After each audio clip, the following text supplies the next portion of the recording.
ഈ ട്രംപ് വരും എല്ലാം ശരിയാകുമെന്ന് റിപ്പബ്ലിക്കൻസ് ഒരു മുദ്രാവാക്യം കൊണ്ടുവന്നിരുന്നല്ലോ. അപ്പോൾ ട്രംപ് വരുന്നതിന് മുമ്പേ ചില കാര്യങ്ങൾ ശരിയാകുമോ എന്ന വാർത്തയാണ് അവിടെ നിന്ന് വരുന്നത്.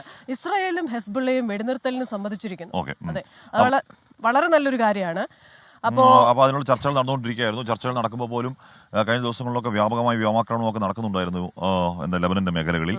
അപ്പോൾ എന്തായാലും ഇപ്പോൾ അതിനൊരു ഫൈനൽ തീരുമാനത്തിലേക്ക് എത്തിയിരിക്കുന്നു. ഏതാണ്ട് ധാരണകളാവുന്നുണ്ട്. ബുധനാഴ്ച 4 AM, അതായത് പുലർച്ചെ 4 മണി എന്നൊരു സമയമുണ്ടെങ്കിൽ ഈ വെടിനിർത്തൽ കരാർ പ്രാബല്യത്തിലാകണമെന്നാണ് ജോ ബൈഡൻ പറഞ്ഞിരിക്കുന്നത്. ഇപ്പോൾ ഇസ്രായേൽ പ്രധാനമന്ത്രി അംഗീകരിച്ചിരിക്കുന്നു. ഇസ്രായേൽ മന്ത്രിസഭ ക്യാബിനറ്റ് അതിന് അംഗീകാരം നൽകിയിരിക്കുന്നു. അപ്പോൾ അവിടെ എന്തായാലും മധ്യപൂർവേഷ്യയിൽ ശാന്തിയുടെ സമാധാനത്തിന്റെ വെള്ളരിപ്രാവുകൾ പറക്കാനുള്ള ഒരു തുടക്കമായിരിക്കുമെന്ന് നമ്മളങ്ങ് പ്രതീക്ഷിക്കാം. ഇത് ആ യുദ്ധങ്ങൾ തുടങ്ങിയത് ആദ്യമായിട്ടാണ് അത്തരത്തിലൊരു വെടിനിർത്തലിനുള്ള ഒരു സന്നദ്ധത സ്വയമേവ അറിയിക്കുന്നത്. ഇക്കാലം അത്രയും ബാക്കിയുള്ളവർ പറയുമ്പോഴും അദ്ദേഹം യുദ്ധം എന്ന് പറഞ്ഞുകൊണ്ടിരിക്കുകയായിരുന്നു. അപ്പോൾ മധു കൊട്ടരക്കര ശരിയാണ്. മധു കൊട്ടരക്കര അമേരിക്കയിൽ നിന്നാണ്. മജാടാ, ഗുഡ് മോർണിംഗ്. എവിടെ നിന്നാണ് ഗുഡ് മോർണിംഗ്? കടമ്പ്രയാറിന്റെ ഉൾനാടൻ ഗ്രാമത്തിൽ നിന്നും, കടമ്പ്രയാറിന്റെ ഗ്രാമ്യ മനോഹരതയിൽ നിന്നും ഗുഡ് മോർണിംഗ്. ഗുഡ് മോർണിംഗ് മധുചേട്ടാ. അതെ, എനിക്കത് ന്യൂജേഴ്സിയിലാണെങ്കിലും മധുചേട്ടന് താമസിക്കുന്ന ഇതേപോലെ ഒരു സ്ഥലത്താണ്. വളരെ ഗ്രാമ്യ ഭംഗിയുള്ള ഒരുപാട് മരങ്ങളും പ്രകൃതിയോട് ഇടങ്ങിച്ചേരുന്ന ഒരു സ്ഥലത്താണ്. അപ്പോൾ അവിടെ നിന്ന് വെരി ഗുഡ് ഈവനിങ് ആണ് അല്ലേ? ഞങ്ങൾക്ക് ഗുഡ് മോർണിംഗ്, അവിടെ ഗുഡ് ഈവനിങ്. അപ്പോൾ ശ്രീ മധു കൊട്ടാരക്കര, ഈ ട്രംപ് വരുന്നതിന് മുമ്പ് തന്നെ മധ്യപൂർവേഷ്യയിൽ ചില മാറ്റങ്ങൾക്ക്, നല്ല മാറ്റങ്ങൾക്കുള്ള സാധ്യത കാണുന്നു എന്ന് മനസ്സിലാക്കുന്നു. ഈ ഒരു വെടിനിർത്തൽ കരാർ എപ്പോൾ പ്രാബല്യത്തിലാവും? നമുക്കിത് ഗസയിലേക്കും ബാക്കി എല്ലാ മേഖലകളിലേക്കും വ്യാപിക്കുമെന്ന് പ്രതീക്ഷിക്കാമോ? Good morning Hashmi, Christiana. ആദ്യമായിട്ട് അവിടെ നേരം പരവര വെളുക്കുന്നതേ ഉള്ളൂ. അതുകൊണ്ട് നിങ്ങളും അല്പം അന്ധകാരത്തിലാണ്. ഇവിടെ അമേരിക്കയിലും രാത്രിയാണ്.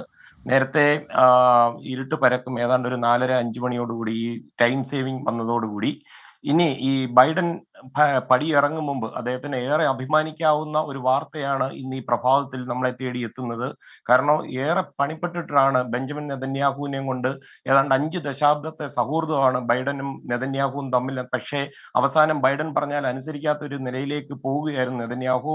ഈ വെടിനിർത്തൽ കരാറിന് നെതന്യാഹുവിനെയും കൊണ്ട് സമ്മതിപ്പിച്ചത് ബൈഡനെ സംബന്ധിച്ച് ഒരു വലിയ ഭരണ നേട്ടമായിട്ട് നമുക്ക് പറയാം. ലെബനൻ കണ്ട ഏറ്റവും ദശാബ്ദങ്ങൾക്ക് ശേഷം ഉള്ള ഏറ്റവും വലിയൊരു യുദ്ധത്തിനാണ് ഇപ്പോൾ ഈ ശമനം വന്നിരിക്കുന്നത്. അല്പം മണിക്കൂറുകൾക്ക് മുമ്പാണ് ഇസ്രായേൽ വാർ ക്യാബിനറ്റ് ഈ വെടിനിർത്തൽ കരാറിന് അംഗീകാരം നൽകിയത്. ഇതോടെയാണ് ഈ പ്രധാന തടസ്സം നീങ്ങിയത്.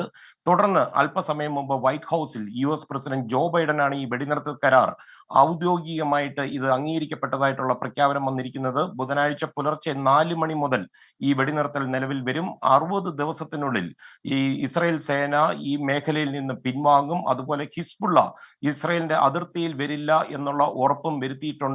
ഇവിടെ നിന്ന് വലിയ തോതിലുള്ള കുടിയൊഴിപ്പിക്കലാണ് നടത്തിയിരിക്കുന്നത്. ഈ പൗരന്മാർക്കെല്ലാം സുരക്ഷിതമായിട്ട് തിരിച്ച് അവരുടെ മേഖലയിലേക്ക് എത്തുവാനുള്ള സൗകര്യം ലെബനൻ സേനയുടെ നേതൃത്വത്തിൽ ഏർപ്പെടുത്തിയിട്ടുണ്ട്. ഈ 10 ലക്ഷത്തിലധികം ലെബനീസ് പൗരന്മാരും അതുപോലെ 10,000-കണക്കിന് ഇസ്രായേലുകാരുമാണ് പെട്ടെന്ന് ഈ മേഖലയിൽ നിന്ന് കുടിയൊഴിപ്പിക്കപ്പെടേണ്ടി വന്നത്.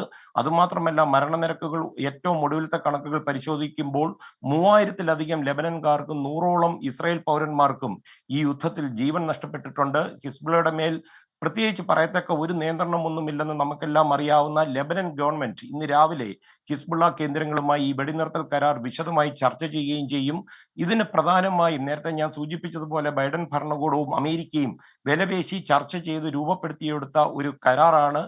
ബെഞ്ചമിൻ നെതന്യാഹുവിനെ കൊണ്ട് സമ്മതിപ്പിച്ചെടുക്കുകയായിരുന്നു ഏറ്റവും വലിയ ബുദ്ധിമുട്ട്. ഈ കരാർ അംഗീകരിക്കപ്പെട്ടതിന് തൊട്ടു പിന്നാലെ നെതന്യാഹു ജോ ബൈഡനുമായിട്ട് സംസാരിച്ചു. ഏതെങ്കിലും തരത്തിൽ ഇസ്രായേലിന്റെ സുരക്ഷയ്ക്ക് ഭീഷണി ഉണ്ടായാൽ തിരിച്ചടിക്കുമെന്ന് നെതന്യാഹു മുന്നറിയിപ്പും നൽകിയിട്ടുണ്ട്. ക്രിസ്റ്റീന, ഹാഷ്മി.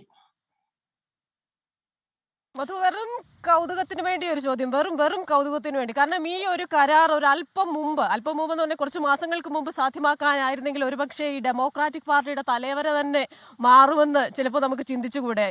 ഒട്ടും കരുത്തില്ലാത്ത ഒരു പ്രസിഡന്റ് എന്നുള്ള ആ ഒരു ഇമേജ് ബൈഡന് മാറിക്കിട്ടില്ലായിരുന്നു. ക്രിസ്റ്റീന, അക്ഷരാർത്ഥത്തിൽ ഒരുപക്ഷെ അത് ശരിയായേക്കാം. കാരണം ഈ ബൈഡന്റെ ഭരണ പരാജയങ്ങൾ കമലാ ഹാരിസിനെ പറയുമ്പോൾ പലപ്പോഴും അത് ചേർത്ത് പിടിക്കാനായിട്ട് ബുദ്ധിമുട്ട് വന്നിട്ടുണ്ട്. അതുകൊണ്ട് തന്നെയാണ് തെരഞ്ഞെടുപ്പിന്റെ അവസാന സമയങ്ങളിലുള്ള റാലികളിൽ മനഃപൂർവ്വം കമലാ ഹാരിസ് ജോ ബൈഡനെ ഒഴിവാക്കിയിട്ട് പോലും പരാജയപ്പെടേണ്ടി വന്നത്. ഓക്കെ, താങ്ക് യു മധുചേട്ടൻ, താങ്ക് യു.